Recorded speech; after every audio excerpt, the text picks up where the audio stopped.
There are three main things that drives a customer to buy a property or to buy anything in sales. There are three main factors, right, that we can consider, which we can use to categorize a client. And so for every client, you must analyze them and see where they fall into. Number one, we have price-driven customers. These are customers that will buy because of the price, because it is cheap. So the motivating factor for these clients is because it is cheap, right?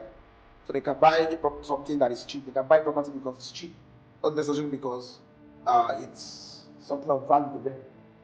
Definitely you have value, but the driving factor is cheap. When you go to the market, people that buys the tomatoes that is open, they buy it because it's what? Because it's cheap.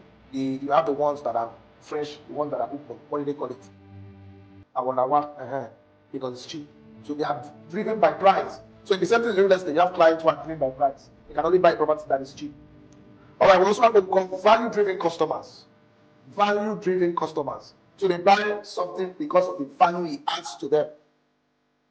They buy because of the value it adds. So they don't just buy because it's cheap. They want to know. So when you're communicating to that kind of customers, you must communicate the value. You must communicate the value of that item or that property or whatever you're selling. So we have price-driven, we have value-driven. Value, they buy because of what they stand to gain, because of the value that that thing brings into their life. And lastly, we have status-driven customers. Status-driven customers. Status-driven customers. So they buy because of status, because of the caliber of life they want to live. And all this is all the emotions, right? So people want to live on the island, people want to live in Ikoyi because of the status. Most people that live in those kind of areas, that's how they live there for security. Most of them live because of the status. They want to live in some kind of areas, right? So they are status-driven customers. You tell a client, buy, just like you said, buy 10 plots, and a street will be named after you for working on the emotions, the status of that client. So for every client, when it comes to real estate, for every client you meet, you must categorize them into this street.